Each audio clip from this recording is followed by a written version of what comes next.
Welcome everyone to another episode of the LANCESCURV show. This is not going to be a long show. This is just something I wanted to share with everyone. Brother Hallah has transitioned and it really took me by surprise. Again, I have no official information. I have not been in contact with the family. I got the word from someone who was very close to him, and that's all I need to share.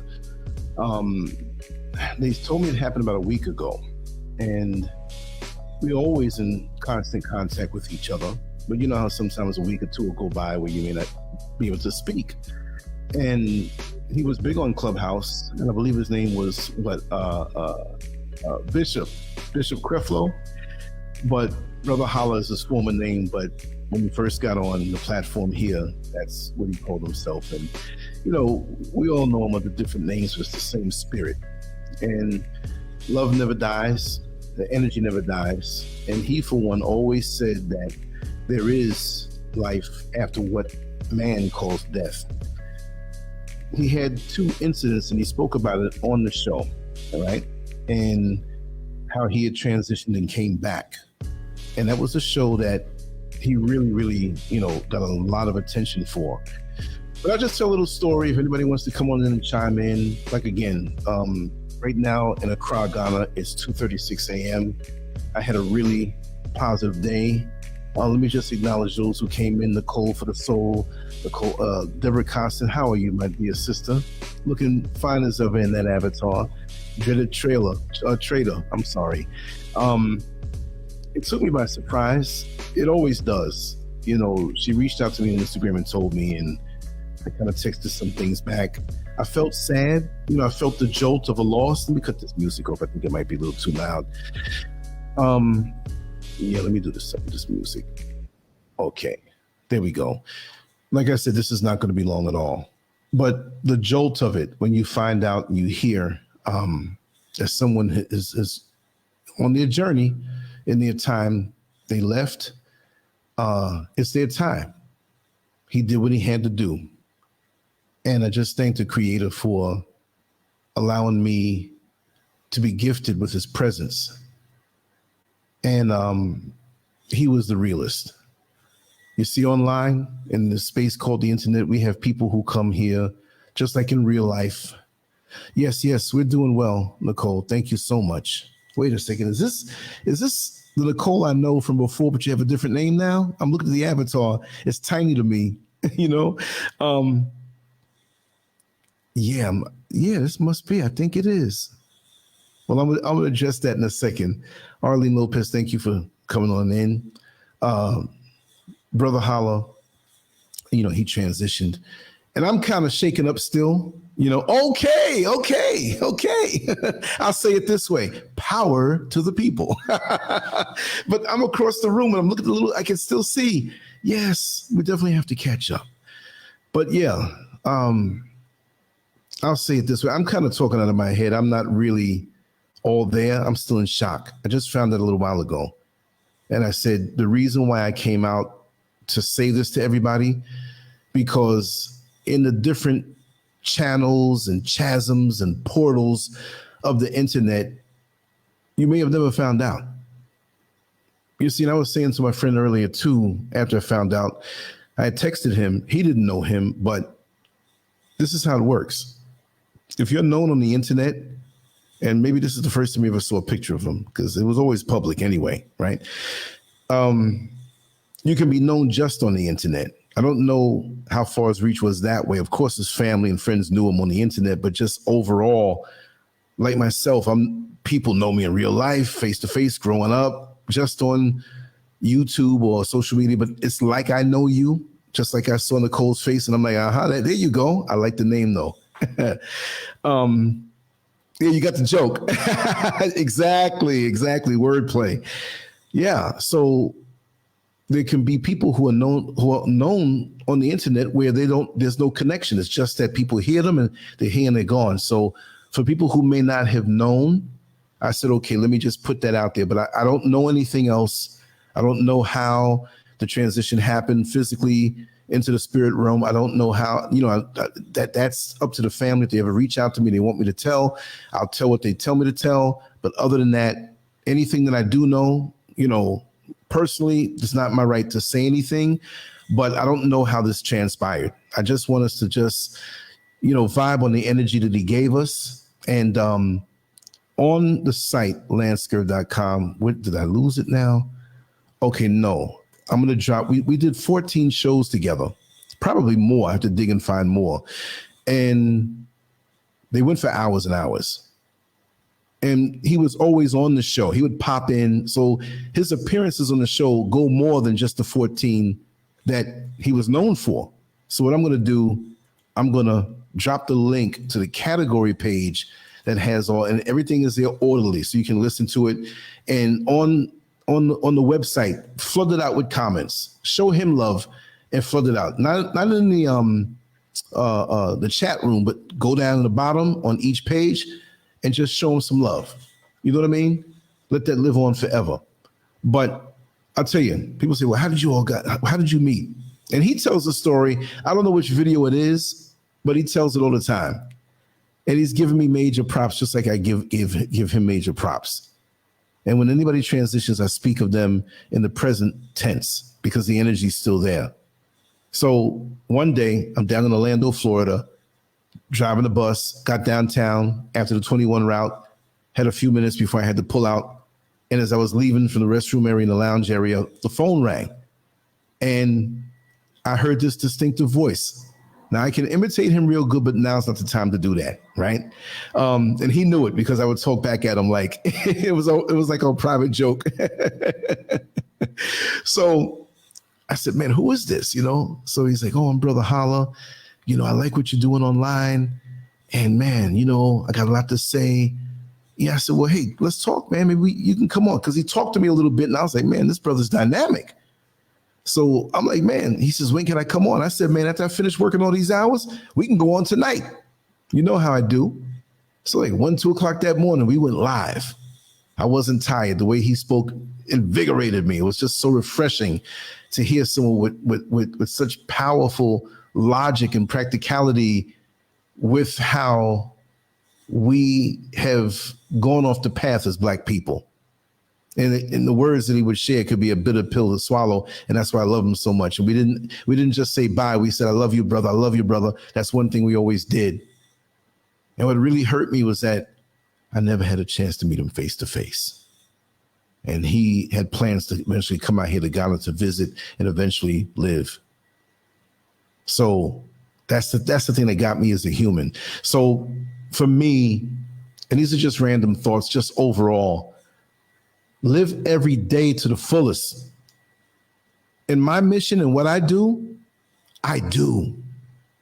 And I still think I'm not doing enough. And it's not a matter of just doing, but we have to understand that, yes, we must relax and enjoy life, but the clock is ticking and we are in not only the possible physical wars, and yes, we are in physical wars, how they're dumping these foods in our neighborhoods and we're eating them, and the things that we're putting in our head, and social media brainwashing us and manipulating our minds, those of us who are not strong enough to filter out things. You see? And the spiritual warfare that it opens up to. And all of this stuff with the technology and CERN releasing these powers and opening up these portals, I believe that the enemy has began to master certain things on a spiritual level. And we have this, that's our thing, but we're reduced in our vibration. And so many of us are losing. And me and him spoke about that so much, that they have gotten mastery over a place where we should occupy and never let them in. So not only are they getting us on the lower vibrations of envy and anger and lust and coveting what your neighbor has and looking for attention, they got us on that. They already waiting on the next level to whip our ass some more. This is not just it. Brother Hallah always told us this. We did a show, I think it was Life After Death or something, and he spoke about his experiences. And he wasn't just saying it just to say it like some people say it. So I'm good that way. It's like my brother Carlos when he was going up to do a bid. And he said, man, don't worry about me. I said, brother, I know how rough and tough you are. I'm not scared for you up there. Be scared for us out here. And he told us how he wanted to do it. Don't write me all the time. I got to get into my zone to do my time. As it gets closer to the end, call me more, write me more. You see?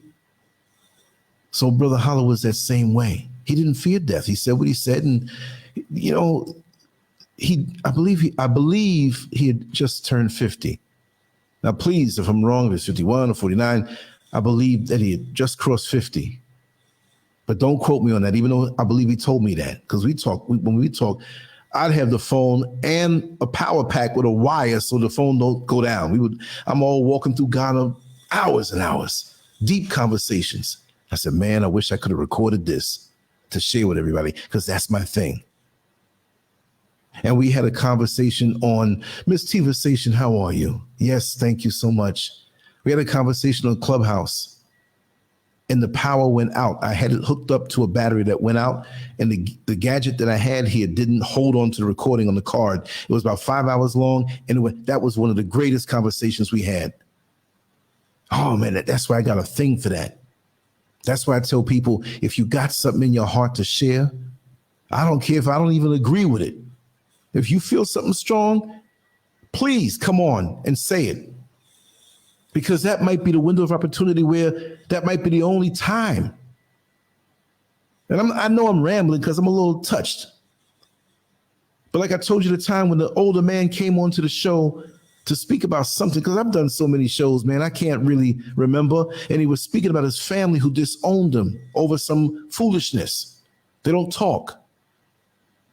And he was with it too.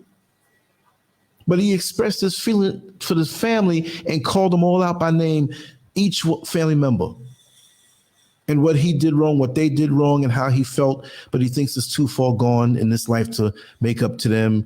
And, you know, he took a good 30 minutes.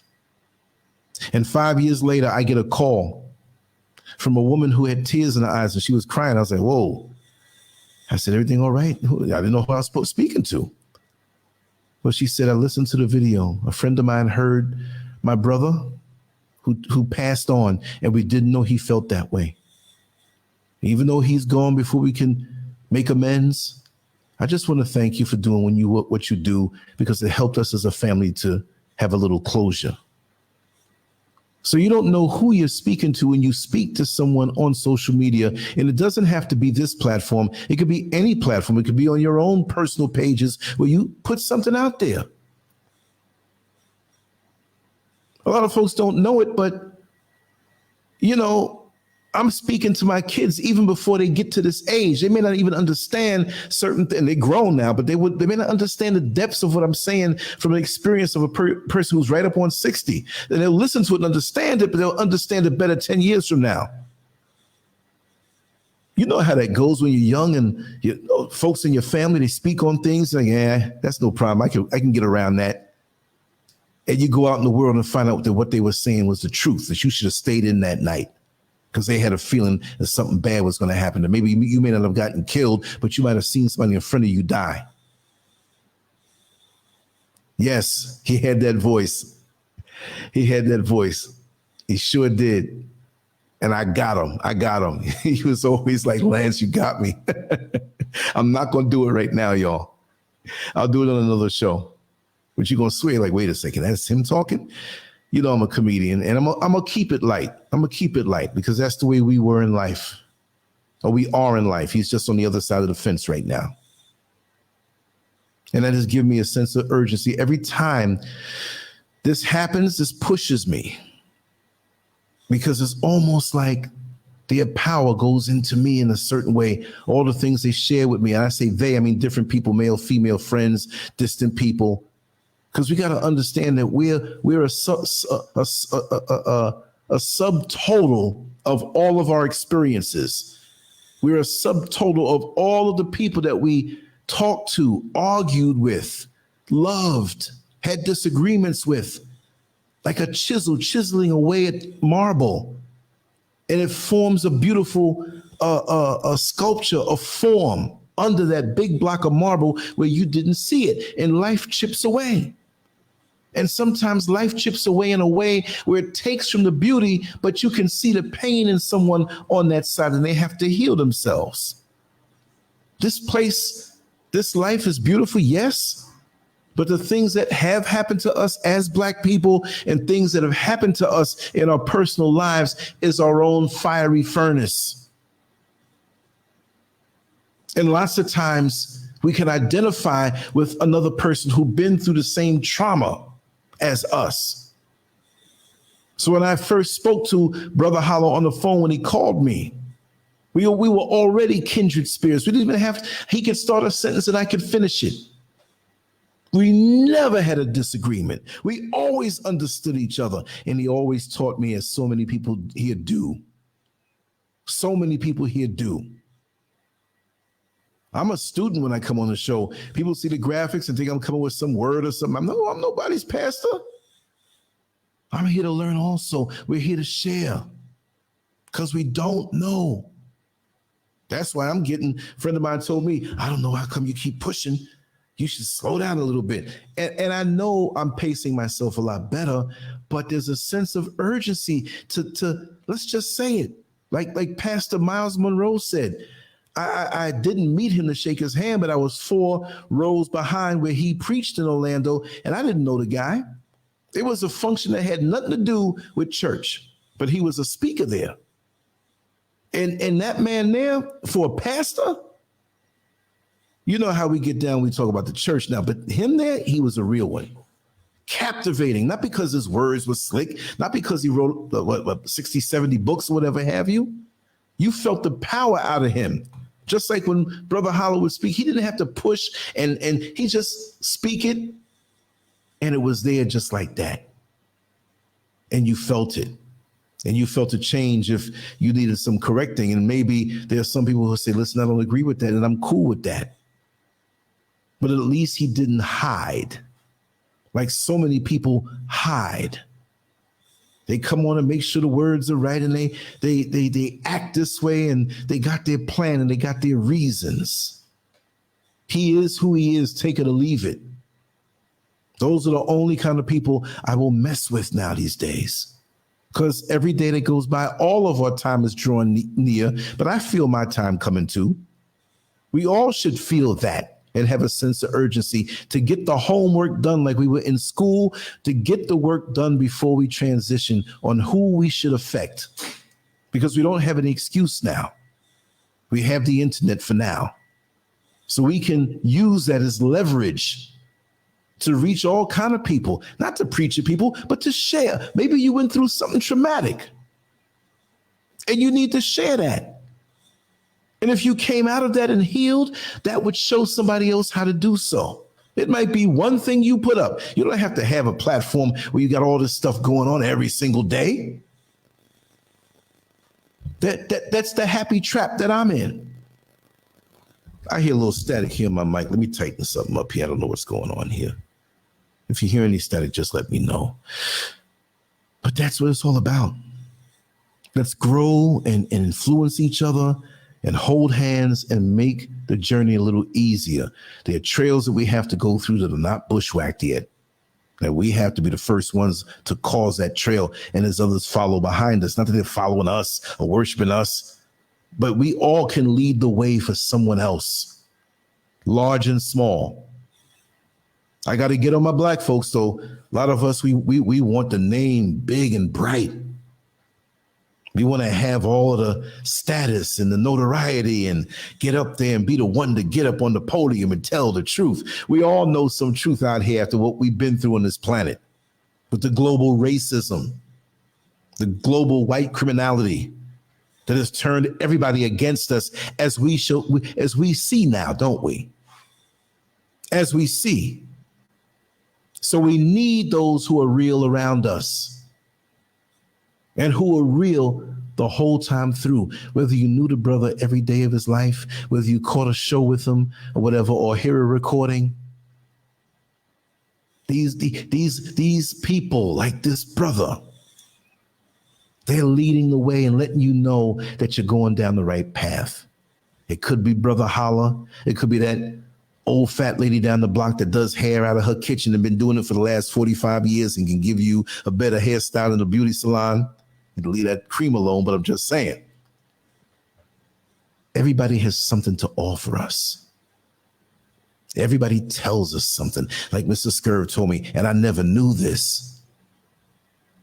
Now, whenever there was a big storm, hurricane, tropical storm, or a heavy storm down in Florida, especially, I don't know how this works anywhere else, you would see the ants walking around like they were drunk, not in a perfect circle, but a bunch of them just walking around, like a figure eight, just like that, just walking around, bumping into each other, dizzy, drunk. And they're not even scared. Like when you get near them and they want to run away, they think you're going to step on them. Nah. They just walk around. They're oblivious. What the heck is going on with the ants? And you know, sometimes those Florida homes, they'd find ways to come in. So there was a door going to the backyard, or not. I can't say back because it was a corner lot.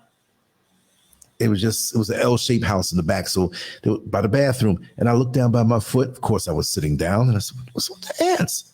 She said, "You know what that means, right?" I said, "What?" "It's going to be a bad storm coming." And it's funny because some storms can be predicted, but certain elements of the storm are so far apart, and when they clash, the hot air, the cold air, the humidity, the dry air, I don't know how it works, but those ants feel it. What I mean to say is that, look how the ants would tell you that that's coming. So what about those who are here in America? Because I'm speaking, maybe a worldwide thing. I'm speaking about Florida. They knew, because the earth talks to them. We are so lucky we have people to talk to us. But we better up our vibration, because now we need to be in the spirit as we walk on this earth. We need to be. You don't wait until you get in front of the 8-foot wall to start getting a running start. You start from way back because you know what's coming, and you start running and running. You pick up speed. You make the leap. You put that foot up on the wall, and hopefully that momentum will drive you where you can grab the top and pull yourself over. So how many of us are not even concerning ourselves? Because see, that wall is coming for all of us. And the wall should not be any problem because our runways are long enough. And I'm going to go back and say the analogy again with the runway. Every plane has a runway. And different runways are different sizes. Some are longer, some are shorter, like our lives. So imagine your runway is 100 years. Let's just say the length we measure in years. And the next plane has a runway of 25 years. Well, we know now approximately the Brother Hallah runway was 50 years. But how many of us have been around for 50, 60, 80 years, 90 years? And we don't know how long our runways are, but we never took flight. We never took the time to advance ourselves on a spiritual level. We never took the chance to gain the momentum to get over that wall or to take flight. And the plane taxis down, still drinking, still hoeing around, still gossiping on their neighbor, still doing all different types of things and not shunning those things to go light to take flight. And they fall into the lake that's next to the runway. But then you have a brother like Brother Hallah, who I can say now that I've known him closely for 6 or 6.5 years. And when I met him, he already took flight. So he's good. The thing is, how many of us haven't taken flight? How many of us move about this earth and taxi down a runway that we don't know their length? Doomed to never fly, high on a spiritual vibration. How about that? There's so many of us trapped in this world. Our conversations, yes, we can reminisce. Yes, we can talk about the good old days. Me personally, I got tired of talking about the old war stories. Because people sometimes want to keep you in that space because they know they can never go as high as you can if they let you go. So you have to make up your mind. Yeah, I did all that dirt back in the day. And I'll still talk about certain things sometimes. But something's calling me to go higher. I didn't read a book to get like this. I didn't listen to the words of somebody else to try to front and be like them. That's a waste of time. We got to face ourselves. Because if we don't take flight on the runway of life and we crash, it's only us that's going to feel it. While every other plane who had sense flies away. But some of us, our wheels never left the ground. And all the precious cargo of information that we've accrued in this lifetime will die with us. Now that's death. When you transition, spiritually aware, vibrating higher, that's not death, that's ascension. How many of us want to ascend?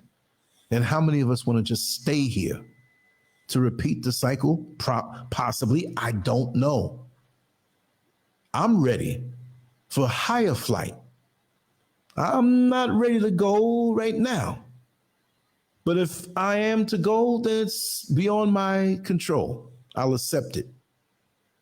But while I'm here, I want to get done as much as I can get done, not just on the external level, but chiseling away things inside of me that I know are there that the world doesn't know. Nothing major. I'm not a crackhead or something. I'm not an alcoholic. I'm not, you know what I mean? I'm not even knocking them brothers because, see, they may whip their thing before I whip mine. We all got something, large or small. So who am I to assess? I didn't say judge, because judging is when you don't know. I say assess because we can see certain things in other people, but that's not the final model. Next year's model should be better. Tomorrow's model should be better.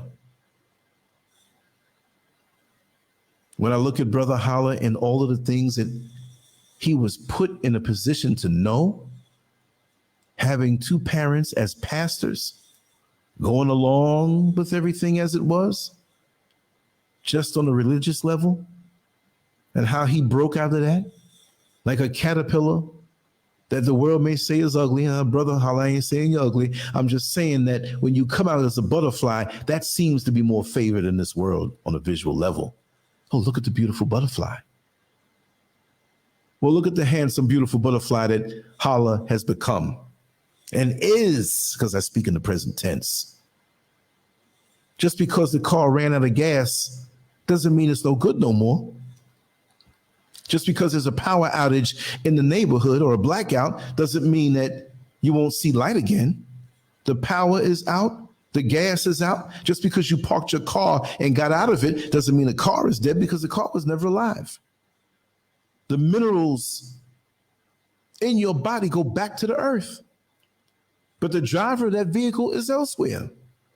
You don't have funerals for cars. Oh, the car died. It's been parked there for 10 weeks. No. His energy is there. I know this is something I know. If I don't know anything else about this type of thing, but my thing is, you have a chance to decide the destiny of your energy. I'm not one to exalt anybody just because they transition. Oh, you can't speak bad about the dead. Well, they were dead when they were alive. Wasn't nothing good coming out of them? I'm not saying Hallah. I'm saying as an example from other people who do dirt and venomous. Nah. If you don't like me or if I did something bad to you, tell it. Hopefully I made amends with you or came to a certain peace in my heart. But too many of us think when a person transitions that we have to write a new biography for them. Don't do that. And from what I've known about Brother Hallah, that nobody, I don't care how good of a wordsmith you are, you can't add on to what he put down in his life. You see what I mean? Because he did an excellent job of facing himself And this is something I know from private conversations. And again, he had nothing major that we would say, but the way we would speak. You can't have those kind of conversations without searing off something on you that may not be right. Like the old grandmother who took the chicken and put it on the stove over the fire to sear off the hair before she began preparing the chicken. So our conversations were fire and kept me in check and kept him sharp. He lived this. Those who know him on Clubhouse, every day for hours. See, some of us are positioned that way. But there's a wisdom that's poured inside of us that look, somebody has to serve out the food at the banquet. Sometimes you have multiple servers. Sometimes at the cookout, it's that one person who's serving the food. And it don't mean that he had to be the only one talking. But Brother Hallah is a guy who was serving out the wisdom at that verbal cookout of the LANCESCURV show. And again, sometimes folks would say, I don't agree. He had no problem with that. Sometimes folks wanted to debate and he'd get down with you too. Why not? If you know you got the sharper sword and the stronger arm to swing that sword, why not? But it wasn't in an ego way or an aggressive way. But sometimes we have to lock horns with what we feel is truth, because if you really are a servant of the Most High, you'll submit to truth. Just like if you see a charlatan or some false prophet, self-proclaimed, saying this and you know it ain't right, you're going to step to them, hey, bro, you may not even do it in public. So what you say about this? No, don't go like that. Show me. If this is what it is, let me know. But I don't think so. So those are the kind of get down sessions that we would have. And this is the kind of thing that we need to have more often with each other and with ourselves. In this world, we need to constantly submit ourselves to self-chastisement. This is me talking. To get off what got on us after we were born. How you think you're going to be dropped into a stink garbage can and come out smelling good? I'm not saying anything bad about the Creator's world, because this man-made world is not the Creator's world. I was just saying to Mr. SCURV a little while ago. We call out there the wild. Out in the bushes, out in nature, out in the woods, out in the jungle. Oh man, that's the wild. Ain't nothing wild about that. It's perfect order. You know, when you watch these nature programs and them guys got to sit out there for a long time to catch some confrontational footage, because the animals have instincts and they all have a way of defending themselves. And the instincts that they have help to prevent situations. Yet and still, in this so-called civilized world, that's not the wild, because we're a higher society. We shooting each other, killing each other, spreading diseases, spreading gossip, hating on the next person and wishing the worst for them. But we're not the wild. We're higher. You got ducks that cross the street, and the mama duck will wait for the little babies to go walk, well, whatever they are, little baby ducks, ducklings, whatever, to cross the street. You see a bear come out and make sure each one of the cubs cross the street. And that's supposed to be wild, you say. But you have some hoochies out here, and hoochies could be any race now. So don't put in the comment section, I'm talking about black women. The Hoochie Nation is an all-inclusive kind of come on, come on. We don't care about your color. And they're the ones who put a little extra NyQuil in the baby's bottle and go out in the club and come back home and see the cops all over the place because that toddler, we can say, got up and walked around, opened the door, and walking down with a diaper in their hand. And the mother gets arrested. But out in the bush, in the jungle, in the woods, that's the wild. No, if you are part of that mindset of the man-made world and you totally embrace it, then you're wild too. Now we have to navigate in this place. We know that. It's almost like living a double life. We see the things of the world. We know it's wrong, but what can you say? You know, this artificial world condones anything that's not right. Well, who are you to say that it's wrong or right? These people are walking around on the level of a beast. And they don't want to hear nothing. See, they extinguished the voice of righteousness on the inside. And when they hear a brother like Brother Hallah speak, they don't want to hear it because they killed that inner voice that said, you know what you're doing is wrong. If there was a very shapely, nubile young woman who still lives with her parents, and she might have been 21 years old, and she told me how to knock on the door 3 times in the back, and she gonna flash the light and how to get downstairs, and there's an exit. So we know that wasn't right. I know the father would kill me if he found me up in there messing with his daughter. We know what we're doing is wrong. And if we keep on doing wrong consciously, we won't hear that voice no more. So when the voice comes externally, not even aiming it on us, we get mad and suck our teeth because we know what we're doing and we know what that person is saying is right. We need more Brother Hallahs in this world. So me, I'm going to amp my game up a tad bit. I cannot be my brother, but we are to take the attributes of those not that the world acknowledges. Some are great, but we have a lot of great people around us. A lot of great people around us that we can share our passion, our love for the truth. And we're supposed to sharpen each other. And when one transitions, it's something else that comes into us. It's like the old game Super Mario. And you keep hitting these little things and it makes you stronger. It makes you stronger. Now, a person who doesn't understand how I'm talking to say, oh, you shouldn't say that. The brother transition, you say you feel stronger. You should be sad. No, he's on a different level now. He gave me his sword. Now I got to fight harder.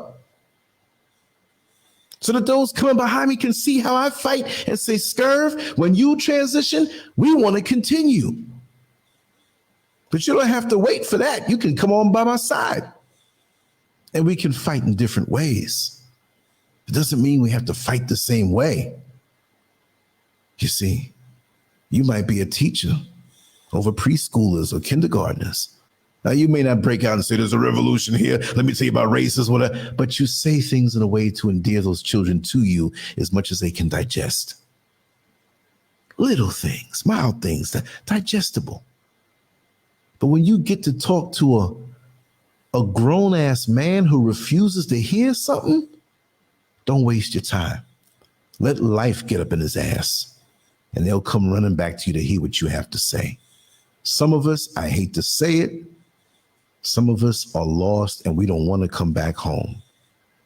Some of us just want to be lost symbolically out in the city, drunk, pants all pissy, money spending, women around, whatever. We just gave up. I can't carry that. I can carry 1,000 brothers on my back that may be a little weak, but they still want to fight. Like that song, I don't know who wrote the song. I remember it's a white boy singing the song back in the 70s. He ain't heavy, he's my brother. I used to love that. I was deep from back then. I used to see my older brother shooting drugs. He couldn't stay in the house too long. But when he gets sober, he was allowed back in, and I would see that. And I felt bad when he was tossed out. Not physically tossed out, but he couldn't keep around me to see that stuff. That's not the kind of household I grew up in. But I remember that song playing when he was walking up the street, and he had people to go to. He had women. And I was crying, and I heard that song. He's not heavy, he's my brother. So what if a white boy sung it? It's true. So, Brother Hallah, I just want to thank you for carrying me, encouraging me, giving of that mighty spirit that you have in present tense. You're on a different level now, and I will always keep your voice going. The few recordings that we have, they will be there. I'm going to make a few YouTube shorts of different conversations that we had, 60 seconds as YouTube does. I've been doing a lot of those. I'm going to do a few of those that will lead back to the original video. Listen to them, share them. We have some old videos before I even got my sound right. So you may have to endure a little buzz and a little hiss here and there, but you can hear them clear. And it was destiny. I think back again to the day when he called me. We did our first show and our brotherhood was realized. And even though you didn't have a chance to make it out to Ghana, I think I told you enough about Ghana that you knew what you were in for if you came. But you know what? The best is yet to come. And this is not any romanticizing or just fantasy talk and, you know, oh no, it's like that. I know people who say, oh, once you die, you're dead and that's it. Nah, there's more to it than that. Like Muhammad Ali said, there's no way. Oh, Queen Moran, I see you. You're on Facebook. So we're not seeing you here. I'll just put your message up because I haven't even been looking at the chat room when I get in this kind of zone. But like Muhammad Ali said, if I said this suit just fell out of the sky and just was perfect for me that way, you think I'm crazy. This glass of water, you think, you know, if I said it just appeared, I don't know, you think I'm crazy. So do you think, as brilliantly as we are made, really think about it. You see that body you got? There's no computer that can compare with that. You got the heart, the lungs, the spleen, the pancreas, the kidneys, everything else. I can't name all the, but you know what? The heart, you're not telling it to beat. It beats for you. Ain't that brilliant? It's the things we do that sometimes, unless it's something natural, we hasten our time here. We're so focused on the amenities in a brand new car or what's in a computer when all of that stuff is a copy of us. We talk about the Wi-Fi signal, how powerful it is. But what about the psychic abilities that we have where we can look at each other's eyes and speak to each other and fully communicate? We lost that real Wi-Fi because that fake Wi-Fi, which is real, but it's a copy off of what we already naturally have built in by the Creator. I feel, and it's the truth. They may put a number to it and say, you know, we only use 5% or 15% of the brain. I think we're not using that much at all. It might be like point whatever. As the years go by, we seem to get more and more stupid. As intelligent as so many of us are, we can be stupid at the same time, like a nutty professor, because we don't want to submit and look at what is and say we were made in a special way. And it's an insult to that one who made you that we honor everything else around us that is man-made. We worship in the thing that's created by us, but the one who created us, we can walk around on 2 feet. Look at the surface area of your feet. It ain't much. Or from below each foot. How many square feet are the bottom of your feet? 1.5 square feet? Well, the one square foot? I don't know. And how much do you weigh? But you navigate around the world. You walk. When's the last time you fell? Unless you drunk or tripped over something. What kind of mechanism do we have to have in our bodies to maintain that type of balance? You lay out in the bed, you take up half the bed, but them 2 little feet help you walk around even in the dark. That's brilliant. I don't see anything man-made do something like that. Eyesight and being able to smell. Now, some of us make it easy for them to smell them arms across the street, but to pick up different scents, to hear things. Look how brilliant you are. Stop wasting your time worshiping man-made things to turn our back on the one who created us. Know that you're great, but we don't act that way. We're the greatest creatures on the planet. I don't mean to say creature like we say creature, something crawling around, but we're to exemplify divine qualities, even in the physical body that's brilliant. And after this brilliant physical body goes back to the earth, we should be even more brilliant in that spirit realm, because we won't have the limitations. We won't have to have this thing that we're in that needs to be fed all the time, that needs to be taken to the bathroom to do what it does all the time, to get tired and sleep. As brilliant as it is, it's what was it said the other day?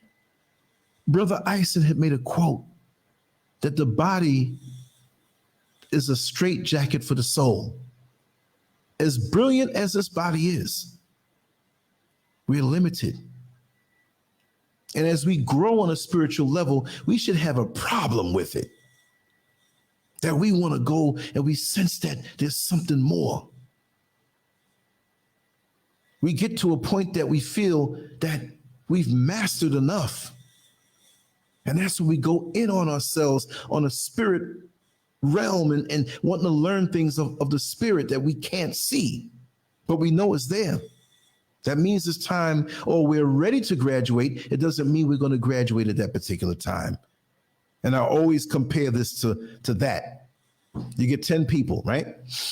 They're going to go on an international flight. Just say, okay, you're in America. We're going to go visit Brother SCURV out in Accra and Sister SCURV out in Accra, Ghana. It's 10 of us. And 9 of the people wait till the last minute to pack their bags. But one person had it packed and everything set from a week before. So as the week draws down, guess who's panicking? Guess who's, the females, I gotta get the right panty and I gotta get the toothbrush and the thing for my hair. And they up the night before the flight. And when you're not prepared, it always seems like you have that 7:30, 8 o'clock flight where you got to be up from early to check in and you tired and you still don't know. You thinking I got 3 hours before this flight leaves and I'm sitting up here half naked packing my bags while the other person is waiting outside for you in an Uber just as cool as can be and had a good night's sleep. That's the way this life is. Once we get to that level of spiritual ascension, it should be where we feel light. Yeah, there are things that's going to make us cuss. Somebody's going to cut us off or honk the horn or give us the finger. They're going to steal money from us. They're going to talk bad about you. We're still human. But the more and more we get to a certain level spiritually, we should have less and less human moments. And I don't mean going to the bathroom. You're always going to do that. You know what I mean? When you transition with your holy self, all kind of things be coming out of us. I'm not talking about that. I'm talking about having yourself arrested and just kept on this lower vibration.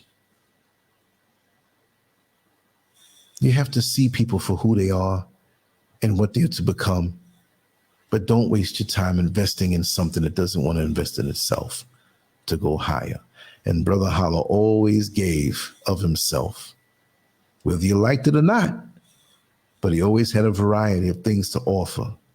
It's like when you go over that person's house and you never ate their food in the beginning, but you trust their cooking. You know people who say, they're clean people. But that one dish, that one thing in the plate, I don't know what that is. I don't feel like eating it. But when you take a bite, that might become your favorite food. It was always a pleasure to speak to him. Anytime he called, I would stop what I was doing and we gonna roll. Him, yes. Brother Hallah, yeah, you know it. Would always stop. So what I'm gonna do, I'm not gonna keep this long, but I just wanna play a few minutes of an old show that we did. I'm not sure how the audio is on that one. That was from 2 years ago. And the title of it is Church is Nothing But a Psychological Dope House. And I'll drop the link right now into the chat room. What I'm going to do, like I said, I think I already did, but I'm going to pin the page on LANCESCURV.com that has all of the 14 shows that we did together. So it will be up top. So if you're hearing this after this is up, and it's a video. You can go up top in the chat room. This will be pinned. Let me do this now before I play this clip. Oh, let me just go ahead and play the clip, and I'll just do it while it's playing. I'm gonna play 5 or 10 minutes of it, and then we'll wrap it down. I'll say a few things. We'll wrap it down. And here it is.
Okay, I'm hearing this new audio.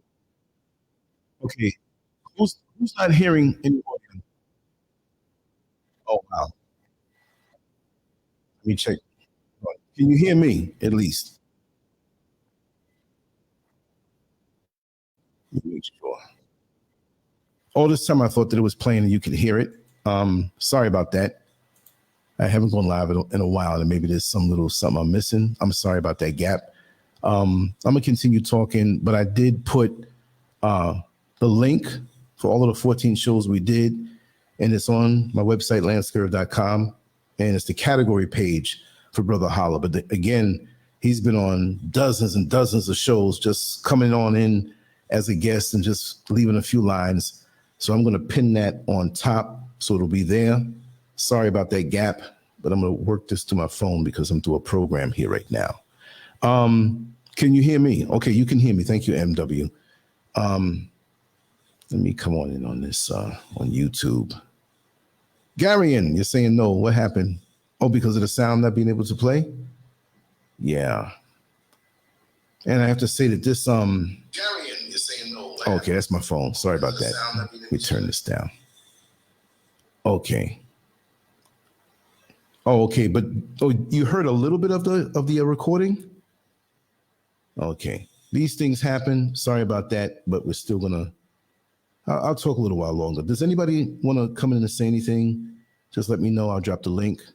You can hide the camera. You don't have to show your face. You just let the audio come through. And yeah, this pinned it up top. This should be pinned up top right now. I gotta re-rig some things. I gotta check some things. I guess it's been a while for me coming live. Wait a second. Okay, let me ask you if you can hear right now, real quick. If you can hear it, I'm still gonna talk and everything. I think that if you can hear Hallah, let me know. 5 seconds. Okay. Did you hear that? Okay. Okay, but the links that I provided, yes, Yapple, welcome on in. Oh, you heard that. Okay, so there's one lever that I had pushed down. So I'm gonna play this whole thing. Okay. Okay, you heard it, Nicole. Giant Game didn't hear it. Okay, let's try it again. You can't hear the video. Okay. Let's see okay, let me just play it again. If you hear him behind me, just let me know. I'm hearing it, but then again, it doesn't. Okay. I'm going to cut it. Let me see what you say here now. Okay, you can't hear it? Okay, no problem, no problem. That won't stop anything. The beauty of what we share and everything here. So you have the link, you have all the shows and stuff, and you can share them, you could listen to them, and sometimes, like I said, he may say some things that may kind of piss somebody off, but you can appreciate that he was transparent with how he felt, and what more can you ask?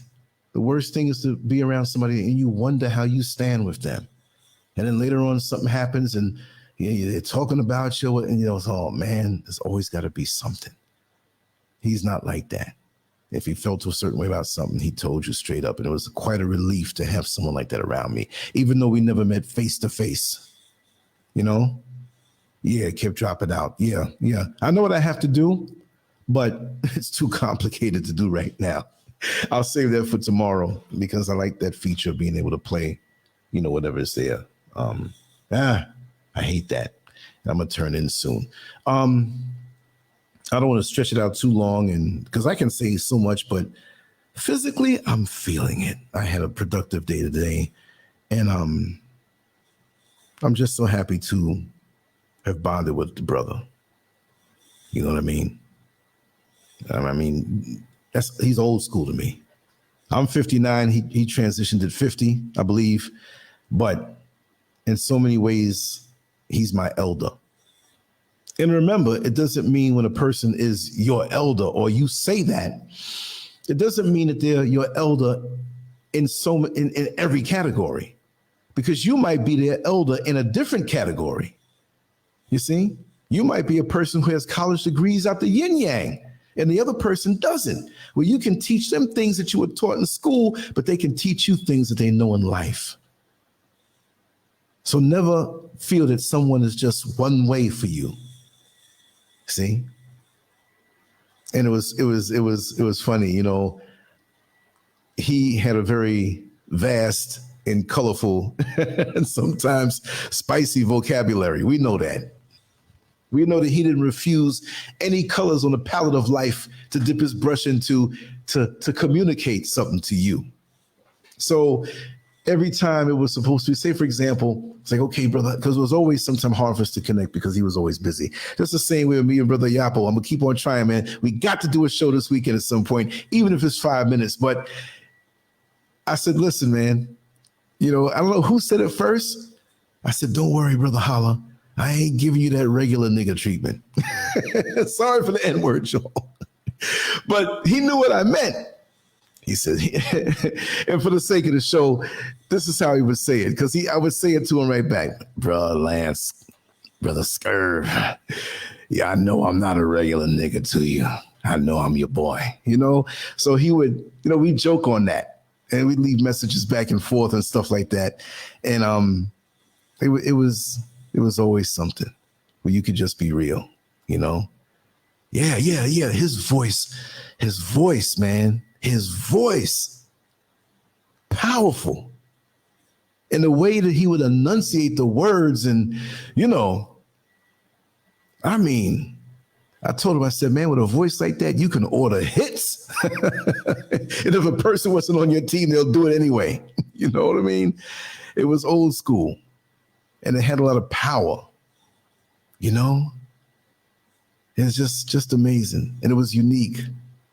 And you knew when he spoke, it was him speaking, It's that's the way it is. Yeah, you're right, Apple. You're right. We can always learn and exchange. See, that's the way it is. Well, listen, everybody, I'm gonna sign off because I'm gonna start rambling. I'm gonna start talking in my sleep. I'm not sleeping, but right now for me it's 3:33, and I'll play a little music. And I haven't been doing much lives, been doing a lot of recording because I've been doing a lot of things under the hood of the site, like I've been saying, right? And I'll be honest, I'm struggling with this plugin on my website. It's it enables me to download like visuals. And I don't know if you know about that, Brother Yapo. I'll talk with you about that maybe tomorrow. It's a great thing. I may have to get the premium version because then I can, my future artwork, I can put it up and then you can click from it, download it, not right click it. I just got to find another way to protect it. And that's what I'm working on now, a whole lot. So the car hasn't been in the race because the car has been in the garage and all the guts and engine and everything all taken out so we can put it back together better. That's what it is, you know.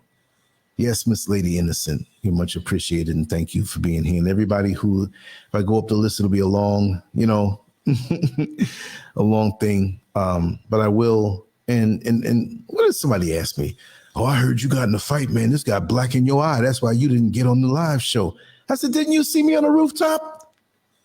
It's just that there's been like different power outages, little things, whatever. And I've been not too busy to do that, but you got to have everything like super stable. Not that I'm not stable, but I've been running across town to get this, come in here, do that, stay up late. I'll just drop a little. I stayed up all night last night, cleaning and doing stuff, whatever. Got up and did some more things and just very productive. So I'm kind of feeling it right now. Mrs. SCURV gives you all her love, and she will be on soon when she's ready. You see? And we're looking forward to a lot of good times.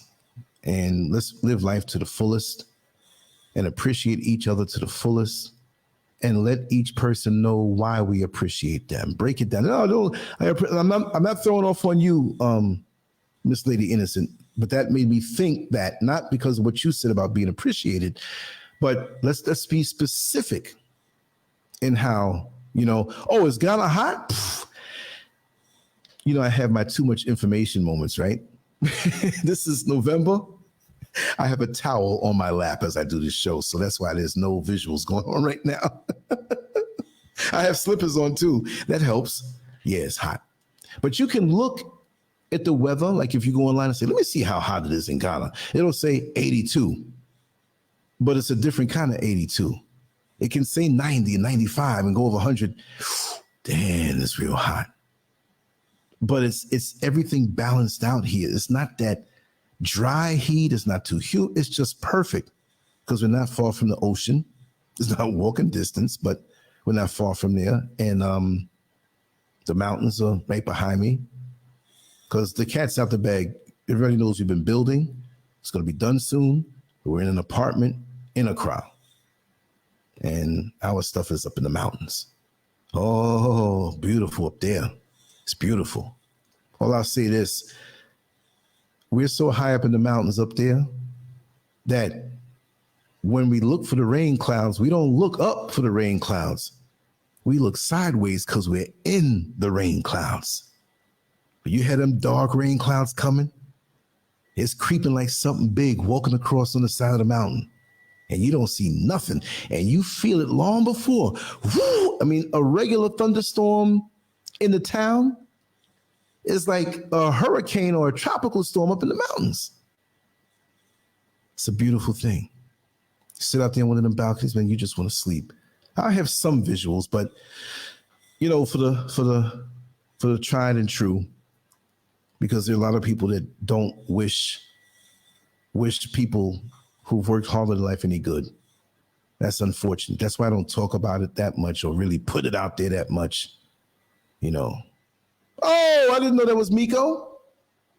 Okay. Miko. We got to hear your voice. You know. Brother Hallah, love you too. He listens to you all the time too. Yeah, he did. Yeah. But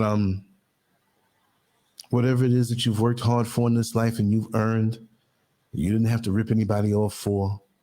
That's your just due. And really and truly, there are people out here who have less. There are people out here who have more.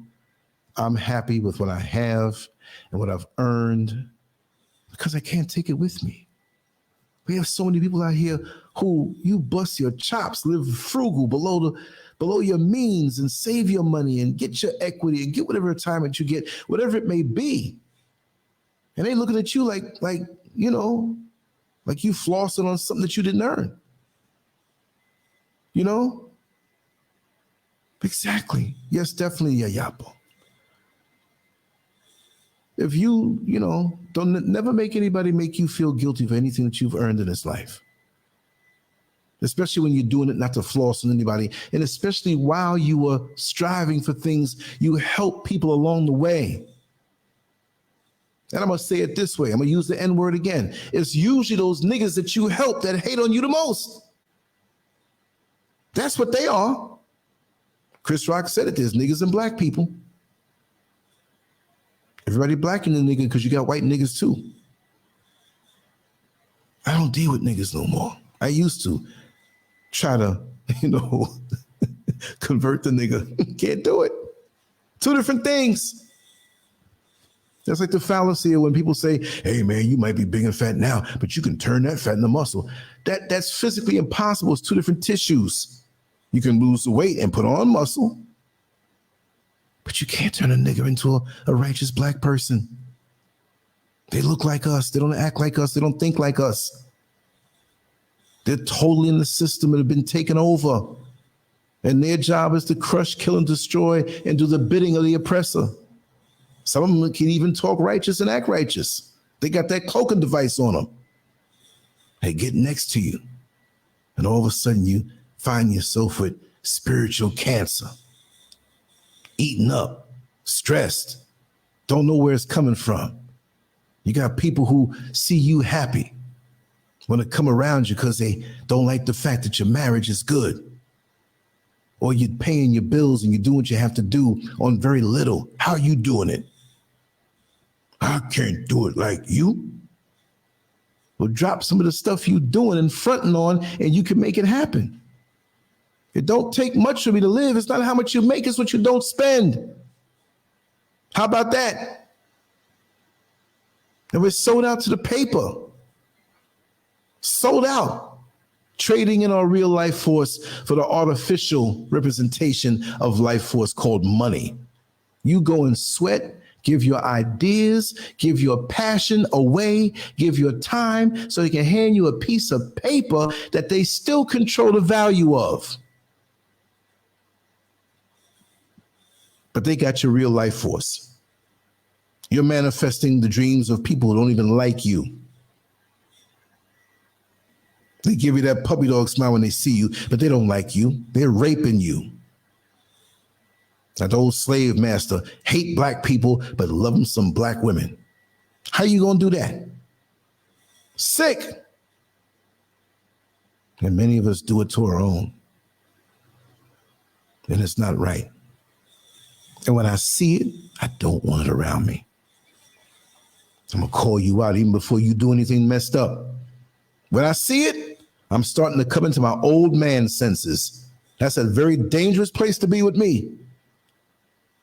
You know, I'm not 80 years old, but I still try to dress cool when I dress. But when you start seeing me breaking out with striped pants and polka dot shirts and the cheapest shoes from Walmart and a Kangol, watch out, because I ain't got no shame. I'll tell it like it is. I ain't trying to front. I'm not even trying to style no more. It's just about truth. I'll be that old uncle in the cookout talking about everybody's dysfunction as you try to deny it. It's so free to be that way. You know? Oh, that's nice, Gary, and thank you. I listen to different people and I feel the same way about them too. We all have something to contribute. And like I said, I found out tonight in this particular live stream, it was very much impromptu. So it wasn't like I have a script. I never have a script. If I go up on a rooftop and talk, I say, I kind of want to talk about this, but there's no script. It's just shoot from the hip. We chatting, we talking. Like when I was a little boy and I used to sleep in that front room. It's close to the street outside. And I used to hear the grown folks on the steps next door talking. And I'm just giggling, hearing all the adult talk, hearing the real thing, what's going down. And even that helped me. Even that expanded my mind. I absorbed so much in this lifetime and I want to spit it back in a creative way. I don't mean spit it back. That sounds like offensive, but present it back. Whatever you can use, whatever's good. It's like a person who's moving away and they don't want to take everything with them. Like, listen, I packed up what I need. All y'all can come on in and whatever you see, you want to see the couch over there. It's got a little rip in the back. See the clothes in the closet. I'm going somewhere hot. I don't need on them clothes.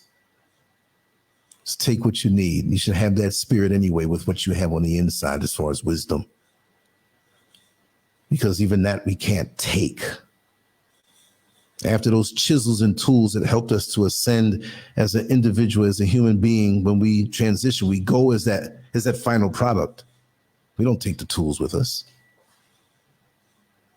You don't walk around with that. The painter uses the paintbrushes and everything to paint. That's his job. But you don't see him walk around with paintbrushes. Well, he must be a painter. Every time I see him, he got paintbrushes in his hand. You see a carpenter, you don't see him walk around with tools all day, tool belt all day. Maybe the neighborhood crackhead that used to do carpentry, but he wants to get little cheap jobs, he will advertise that way. Hey, man, I always see you walking around with a hammer. You do carpentry? Come over here and help me out over here. I got a little project for you. You see what I mean? So that's the way it is. Yeah. Yeah, you're right, Apple. Top of the pants got to be at the nipple line, which is not hard because, when you shrink a little bit. I'm gonna do some crazy shows, little comedy stuff. There's some funny stuff. I've been holding back, but I like making people laugh. I like that in a special way. I like to relate. But for me to relate, I have to keep my slate clean. I can't allow dust and dirt and accumulations of ego and thinking higher of myself. Nah. I'm like that person that wipes the kitchen table clean after they wiped it 5 minutes before. I'm OCD with this thing here. That way, when I try to express myself, I want it to be a maximum connection. I want you to feel it, heart to heart. We know this is technology and artificial means of transmitting things, but our real Wi-Fi and our real connection can be amplified through this, and for those who are able to receive it back and forth. Because I feel all of you here right now. I really do. So yeah, I'm gonna run now. I promise I'll do one of these at least like this. I want to show my face tomorrow. I don't know what time it's going to be. I'm going to get up and go straight out. I got my camera bag, a small camera bag packed. I got even a smaller bag, so it won't be so hard to carry around. I know how I'm going to shoot when I go outside tomorrow. And it's nothing official. I might just whip it out and just walk down the street and show you some Ghana in some different areas. But I'm still going to get up relatively early and get out. And I'll have something back for you in the evening time, which it's the evening for me. This is what's so cool about it being 5 hours difference now from the East Coast. What's night for me is still late afternoon for you. If it's 10 o'clock for me, and if you're on the East Coast of America, United States, it's still 5 o'clock. So sometimes I feel, oh my God, it's so late. I didn't do nothing all day. As long as I drop something early, I'm good. Ambien says some things that she's going to send to me in the morning, and it may come up by the afternoon, but there'll be 1 or 2 of those. I'm going to do something, get some footage to look at. At the end of the day, I always want to do like a live. And my end of the day is still maybe, early evening for you. So I'm always going to have something recorded to put up for 10, 11, 12 o'clock over there. So while I sleep, everything is the wheels are turning. I like to spread it out. You know what I mean? So yes, Nicole. And yeah, Brother Drake, I got to call him. It's been a while. I can't really say we lost contact. We just been doing our thing because, he got married and everything, I think, too. But here's a number just to store in. And what you say, whipping it out now? Yeah, so yeah, that's my number to contact me and stuff. I'm gonna hit the sack though, for real. Not that I don't have the energy, but I'm giving into it. Because right before I got this news, I was like in a zone, and I was still gonna come on and create something, but this took care of it, And like I said, in the email address, let me scroll it across the bottom because we have several people here who have not been here for a while. Let me just put this contact stuff here. Let us scroll down. Where is it now? I'm always moving things around. Okay, here it is. Easiest email in the world to remember, lance@lancescurv.com. And you can dial directly, because I have an app that allows a direct call to come through, or you can add me in WhatsApp, but it won't incur any charges. So free, straight through, just like if I was in the United States. So that's not a problem. So anyway, let me run because I know when I get on lots of times, it's like so hard to get off, you know.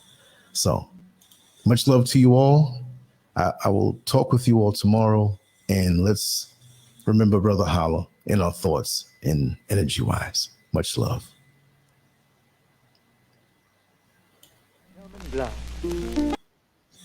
Okay, here we go. Why is everybody making progress, yet we seem to be lagging so far behind?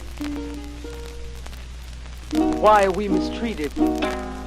Why are we in this condition, stripped of our name, our language, our culture, our God, and our religion? Here in America, all of our religious training has been gotten by the preacher. He has told us of a heaven way up in the sky that we can't enjoy now, but rather after we die. But all of the years that we're living, for us there's nothing but hell, pain, torture, and misgiving. Yet the Bible speaks of a heaven filled with material luxury, which the white man and the preacher has right here, so we see. So my friend, take it for what it's worth. Your heaven and your hell is right here on this earth.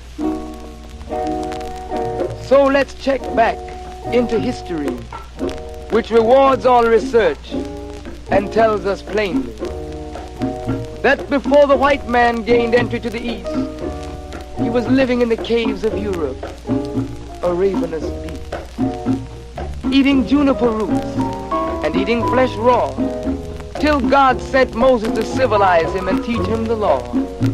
Then, following Marco Polo, an explorer, he gained entry into Asia and Africa. From China, he took silk and gunpowder. From India, he took jute, manganese, and rubber.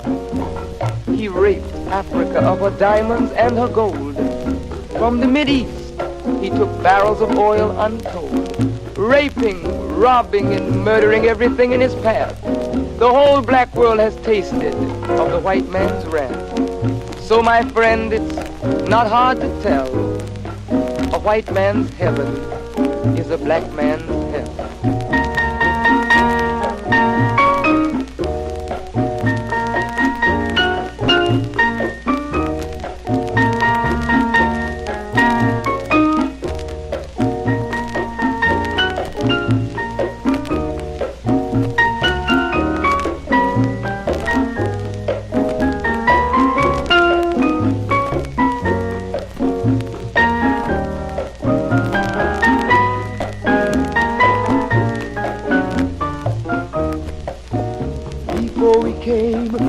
America, we were living in the East. By the Nile River, we were living in luxury, enjoying freedom, justice, and equality. We wore silken robes and slippers of gold. We were the wealthiest and the wisest people, I'm told. Now we are the poorest of the poor.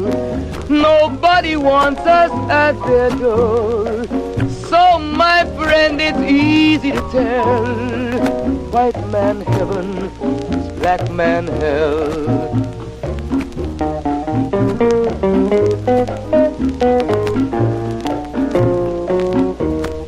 When the white man came to America, he told the Indian, I am your white brother. He said, red man, I'll treat you the best. Yet and still he pushed the Indian further west with his white woman and fire water. Tricks and lies, he stole America. The original owner of this nation is cooped up on a reservation. So, my friend, it's easy to tell. White man heaven, black man hell.